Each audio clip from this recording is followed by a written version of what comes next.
Hello everyone, this is me Sadia है और मैं आपके लिए लेके आई हूँ एक और रीडिंग जो कि होगी for who ever needs it.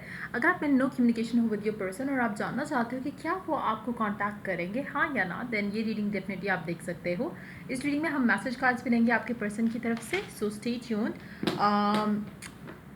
Reading शुरू करने से पहले रिमाइंड करवाऊंगी कि एक जनरल रीडिंग है, सबके साथ मैच कर भी सकती है और नहीं भी। सो जो बातें, जो मैसेजेस आपकी लाइफ में आपकी सिचुएशन से मैच करते हैं, आप उन मैसेजेस को पिक करो, बाकी सब कुछ छोड़ दो। अगर आप पर्सनल रीडिंग्स चाहते हो पेपॉल से या इजी पैसे से पेमेंट कर सकते हो, सिर्फ तभी रीच आउट करो ताकि आपका भी टाइम वेस्ट नहीं हो और मेरा भी। इसके अलावा अगर आप चाहो तो इंस्टाग्राम पे डेली रीडिंग्स के लिए फॉलो कर सकते हो। सो जो भी आपका स्पेसिफिक सामान है जिसके साथ आपकी कोई बातचीत नहीं है और आप जानना चाह रहे हो कि क्या वो आपको कॉन्टैक्ट करेंगे, विल दे कॉन्टैक्ट यू, हाँ या ना, let's find out. See charms भी शायद हम ऐड कर लेंगे इस रीडिंग के अंदर, I am not sure, but let's see. whoever it is जिसके बारे में आप जानना चाह रहे हो कि क्या वो आपको कांटेक्ट करेंगे, हाँ या ना, let's find out.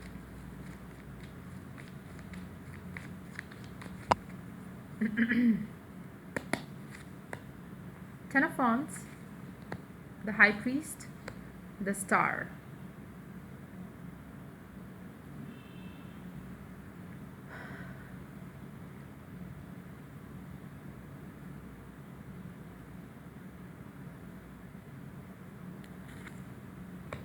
Page of Wands, Ace of Cups, Page of Cups. And in the deck we do have the Chariot.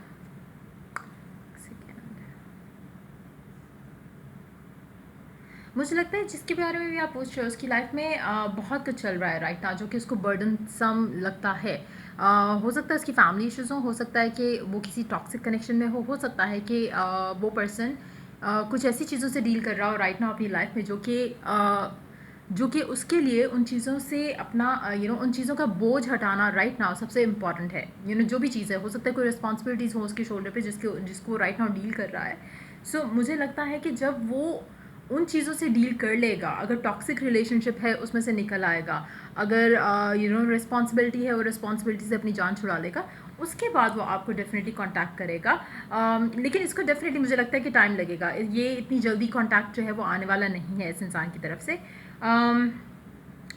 लेकिन कांटेक्ट ज़रूर करेगा, मतलब ये तो कंफर्म है कि वो कांटेक्ट करेगा, लेकिन टाइम जो है मुझे लगता है कि ज़्यादा रिक्वायर्ड होगा उसको इन चीज़ों से डील करने के लिए जो जिनको वो डील कर रहा है राइट नाउ।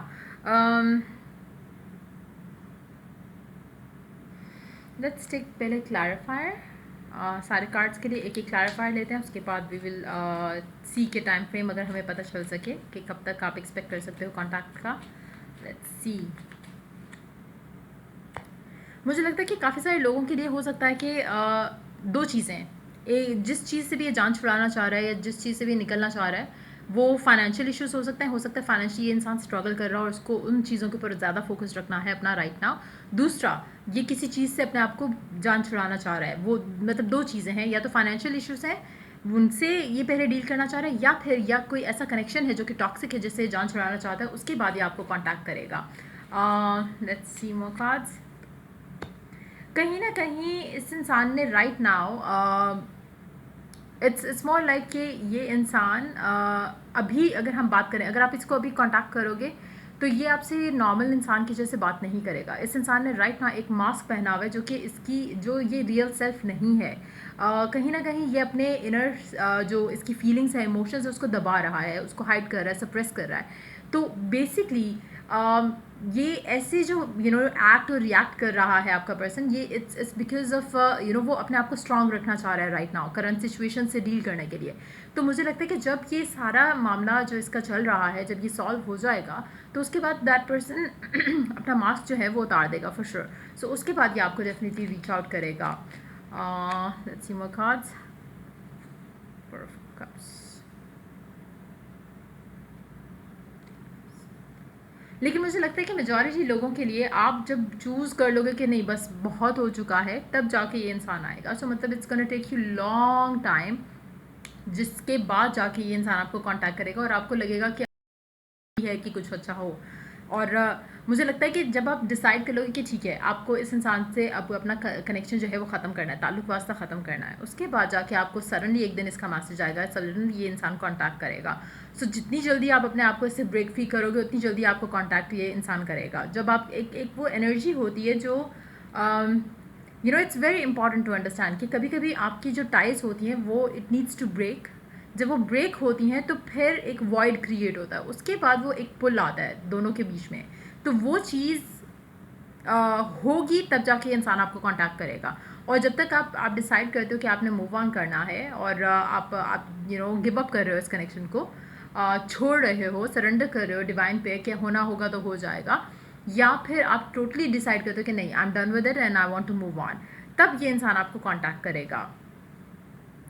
और तब भी कहीं ना कहीं डिवाइन हेल्प आएगी ना। बहुत इंपॉर्टेंट है ये अंडरस्टैंड करना कि कहीं ना कहीं मुझे लगता है कि जब आप इस इंसान से अपनी अपने आप को आज़ाद करवाओगे, एक तरह से मैं ये कह सकती हूँ, क्योंकि उस सिचुएशन में 6 ऑफ पेंटिकल्स के साथ इट्स मोर लाइक कि शायद आप इस इंसान को लेकर आप अपनी लाइफ रोक रहे थे इन वन वे और द अदर। जब आप अपनी चीज़ें रोकना शुरू कर देते अपनी लाइफ की कुछ आप सोचते हो कि ये मैं तब करूँगा जब मेरी शादी होगी, ये मैं तब करूँगा जब मेरा ये होगा, तो basically you are stopping things from happening. आप फ्लो में नहीं रहते हो, आप ब्लॉक करते जाते हो कि ये बाद में करना है, ये बाद में करना है। तो होता वो बाद में भी नहीं है, वो होता है कि चीज़ें ही स्टक होना शुरू हो जाती हैं आपकी लाइफ की हर चीज़, क्योंकि आप फ्लो में नहीं रहते तो हर चीज़ स्टक होती है।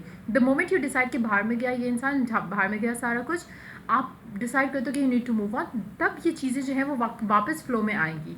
और वो मुझे लगता है कि आप आपको कहीं ना कहीं नोइंगली अननोइंगली आप उस अलाइनमेंट पे आ जाओगे जहाँ पे आप इस इंसान के साथ बातचीत कर सको दोबारा। राइट ना हो सकता है कि यू आर ऑब्सेसिंग कि कब बात होगी, कब कम्युनिकेशन स्टार्ट होगी दोबारा। वो चीज़ जब ख़त्म होगी, जब ऑब्सेशन आपका ख़त्म होगा, उसके बाद ये जो है कम्युनिकेशन जो है फ्लोई उसमें सेंस में जो है वो शुरू होगी। और आपका पर्सन स्लोली बट श्योरली जो है वो अपनी फीलिंग्स को लेके एक्सप्रेसिव होना शुरू हो जाएगा। 2 ऑफ कप्स। तो मुझे लगता है कि बेसिकली आपकी बातचीत होगी, लेकिन इसको टाइम लगेगा। दूसरा, कितना टाइम लगेगा अगर आप जानना चाहते हो तो जितनी जल्दी आप इस इंसान से मूव ऑन करने का डिसाइड कर लो, उतनी जल्दी ये चीज़ें हो जाएंगी। व्हेन आई से मूव ऑन करने का ये नहीं होना चाहिए कि आप सोच रहे हो कि मूव ऑन करना है ताकि इसका मैसेज आ जाए, ताकि उसकी कम्युनिकेशन आ जाए। नहीं, वंस यू डिसाइड कि यू डिज़र्व बेटर, उसके बाद होगा। अब मेजॉरिटी लोग ट्रस्ट में ये नहीं कर सकते, क्योंकि और इसीलिए फिर आप वो वेटिंग साइड पे ही रह जाओगे और आपके लिए वो चीज़ें सॉर्ट आउट नहीं होंगी। बहुत इंपॉर्टेंट है, जो लोग ऑलरेडी ये कर चुके हैं, देन इस इंसान की कम्युनिकेशन जो है वो बहुत जल्द आने वाली है। और मुझे लगता है कि मेजॉरिटी लोग उन्हीं के लिए ये एनर्जी जो है वो उनकी रियलिटी बनेगी, जो लोग ऑलरेडी डिसाइड कर चुके हैं मूव ऑन करना। क्योंकि अगर आप इस वीडियो के बाद ये डिसाइड करोगे कि मुझे मूव ऑन करना है, तो it's gonna be more like कि आप माइंड गेम जो है वो प्ले करना चाह रहे हो कि हाँ मैं मूव ऑन करता हूँ तो यह करती हूँ और उसके बाद ये पर्सन आ जाएगा। ऐसे अगर आप करोगे तो ऐसा नहीं होगा, आपके साथ ये सिचुएशन नहीं हो सकती, क्योंकि इट्स मोर लाइक कि आप you are faking it basically उस तरह से। तो बहुत इंपॉर्टेंट है, आपकी लाइफ में कुछ ऐसा होगा जिसमें आप अल्टीमेटली आपकी लाइफ में ऐसा होगा इस इंसान को लेके, इस कनेक्शन को लेके, कि आप इस इंसान से जान छुड़ाना चाहोगे। आपको लगेगा कि बस इनफ हो गया, इससे ज़्यादा आप टॉलरेट नहीं कर सकते। That's gonna be the moment जब ये इंसान आपकी लाइफ में आएगा। कुछ लोगों के लिए बहुत जल्दी होने वाला है, कुछ लोगों के लिए आपको भी टाइम लगेगा। जब तक वो टाइम नहीं आता, जब आप इससे दूर होना नहीं शुरू कर देते। सो अल्टीमेटली जो भी लोग ये वीडियो देख रहे हैं, मुझे लगता है कि उनके लिए जैसे ही आप मूव ऑन करते हो तो ये इंसान कम्युनिकेट करेगा।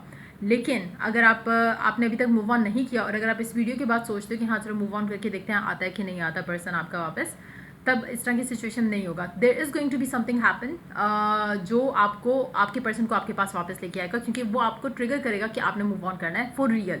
ये नहीं है कि वीडियो देखने के बाद आपको एहसास हुआ कि हाँ नहीं मैं मूव ऑन कर लेता हूँ क्योंकि फिर ही जाके इंसान आएगा, इस तरह से नहीं।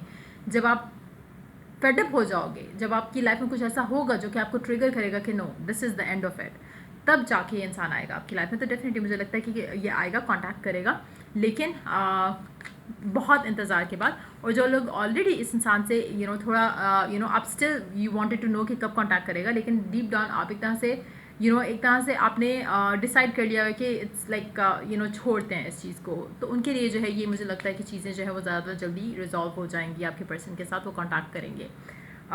It's time to take action. Action आपका यही होगा जो मैंने आपको कहा, you need to let it go, you need to let it go. The moment you let it go तो चीज़ें ऑटोमेटिकली सही हो जाएंगी। Your hard work is paying off. आपकी जो भी एफर्ट्स हैं वो आपको उनका फल ज़रूर मिलेगा। Bring love into this situation. बहुत इंपॉर्टेंट है आपके लिए अंडरस्टैंड करना कि you are worthy of love, you are deserving of love, whatever you want you can have it. तो अगर दो चीज़ें अगर आप इसके अलावा और करना चाहो, अगर आपको नहीं आपका दिल मानता कि आपने इससे मूव ऑन करना है, या आप उस सिचुएशन में नहीं अपने आप को फील करते जहाँ पे आप ये सोच भी सको कि आप इसको अपने आप को इस इंसान से पुल अवे कर दो, तो आप विजुअलाइजेशन या फिर एफर्मेशन जो है वो यूज़ करते हुए चीज़ों को अपने उसमें वापस लेके आ सकते हो, अपनी अपनी सिचुएशन में वापस लेके आ सकते हो, अपने फेवर में वापस लेके आ सकते हो। सो अगर आप चाहो तो आप वो ट्राई कर सकते हो। सो देखते हैं मैसेज क्या है आपके पर्सन का आपके लिए। लेट्स फाइंड आउट क्या कहना चाहता है आपका पर्सन आपके लिए आपसे। I love you but I love my family too. आपको प्यार करता है लेकिन उसको अपनी फैमिली से भी बहुत ज़्यादा प्यार है, तो हो सकता है उसकी फैमिली जो रिस्पॉन्सिबिलिटीज़ हैं वो उसको राइट नाउ आपके पास आने से रोक रही हैं। I am a better person because of you. कहीं ना कहीं वो अपना जो भी उनके अंदर जो चेंज आया है, अपनी जो ग्रोथ हुई है, कहीं ना कहीं दे ओ द ग्रोथ टू यू। तो वो भी सिचुएशन हो सकती है कुछ लोगों के लिए। Hold on. सो यप, देखते हैं कि ओरेकल मैसेज क्या है आपके लिए इस सिचुएशन में। उसके बाद अभी हम टाइम फ्रेम के लिए हमने कार्ड्स यहाँ ले लिए थे। Okay fine. Wedding, this situation involves marriage.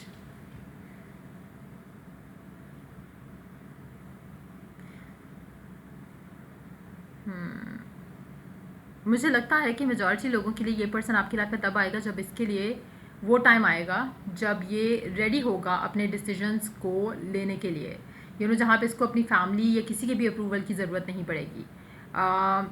तो it's can happen in the later years of his और हर लाइफ। तो कहीं ना कहीं वो चीज़ भी हो सकती है। मैसेज कार्ड्स और देखते हैं क्या कहना चाहता है आपका पर्सन। और I am so attracted to you, आपकी तरफ खिंचते हैं, इनको एक पुल फील होता है आपकी तरफ फॉर श्योर। लेकिन अगैन जो इनकी चीज़ें हैं जो हो रही हैं, जो इनकी लाइफ में, अगैन जैसे मैंने शुरू में कहा कि अपने इमोशंस जो है वो सप्रेस करते हैं। You were the best thing in my life. Right now वो आपको मिस करते हैं, उनको लगता है कि आप इनकी ज़िंदगी की बेस्ट थिंग थी जो इनकी लाइफ में थी। लेकिन राइट नाउ इनकी लाइफ में जो चल रहा है सो मेस्ड अप कि वो मुझे लगता है कि जैसे आप अपने आप को इमोशनली अनअवेलेबल कर जाते हो, उस तरह की एनर्जी आपके पर्सन की राइट नाउ। जब मुझे नहीं लगता इस इंसान की लाइफ में राइट नाउ कोई और है, या इवन कि फन पार्ट भी इसकी लाइफ में है। It's more like responsibilities, seriousness, वो चीज़ जो है इसकी लाइफ में काफ़ी हद तक है राइट नाउ। लेकिन जब ये इंसान इन सब चीज़ों से फ्री होगा तो डेफिनेटली आपको कांटेक्ट करेगा और आप दोनों के दरमियान में चीज़ें बेहतर होंगी। हो सकता है कि मैरिज और कमिटमेंट की चीज़ मुझे नहीं लग रही। टू बी वेरी ऑनेस्ट मुझे लगता है कि शादी वाली चीज़ जो है वो ज़्यादा पॉसिबिलिटी है कि जब ये इंसान आपको रीच आउट करे तो ग्रेजुअली कमिटमेंट वाली चीज़ नहीं आएगी, डायरेक्ट प्रपोजल वाली चीज़ आएगी, वो भी कुछ टाइम बाद। क्योंकि king of swords page of cups के साथ आई थिंक वो था किंग ऑफ सोड्स की एनर्जी थी या कुछ इस तरह से, आई फॉरगॉट। लेकिन उसमें मैसेज यही था कि basically it's gonna like intention जो है वो बहुत क्लियर कट होगी उस इंसान की, लेकिन वो शो नहीं करेगा। तो ग्रेजुअली वो ओपन अप करेगा और कमिटमेंट नहीं होगी या लॉन्ग टर्म कनेक्शन नहीं चलेगा। It's gonna be like something जो कि शादी की तरफ लीड करेगा, वो चीज़ होगी। Let's see the chance now, let's see chance क्या ऐड करते हैं। सो अल्फ़ाबेट में we do have just one which is H. आपका नेम इनिशियल हो सकता है, आपके पर्सन का हो सकता है। एडिक्टेड टू यू, आपका पर्सन आपको लेके एडिक्टेड है। अगस्त 8 नंबर एज ए नंबर हो सकता है आपके लिए सिग्निफिकेंट हो, वरना अगस्त का महीना हो सकता है आपके लिए इस कनेक्शन को लेकर काफ़ी मीनिंगफुल रहे। You are always in my heart, आपका पर्सन आपको हो सकता है कि कुछ लोगों के लिए पर्सन आपको अगस्त के अंदर रीच आउट करे। बट ये एक चीज़ कंफर्म है कि ये इंसान आपको बहुत ज़्यादा प्यार करता है, बहुत ज़्यादा इसकी फीलिंग्स हैं, इमोशंस हैं, लेकिन शायद वो एक्सप्रेस नहीं करता। कहीं ना कहीं टाइम टू टाइम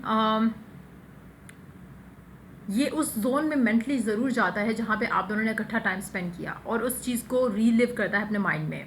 और कहीं ना कहीं इसको पता है कि आप शायद इसका इंतज़ार कर रहे होगे। एक वो फीलिंग मुझे लग रही है जहाँ पे इसको लगता है कि ही या she has the key to your heart. जब भी ये वापस आना चाहेगा आप रेडीली इस इंसान को वेलकम करोगे और इसके साथ चीज़ें आगे ले जाने के लिए रेडी होगे। सो वो फीलिंग इसको ज़रूर है आपको लेकर, कनेक्शन को लेकर। सो यार ये थी रीडिंग आप लोगों की। अगर आपको हेल्प किया, गाइड किया तो लाइक शेयर सब्सक्राइब जरूर करो। Till I do the next reading for you guys, take care, bye.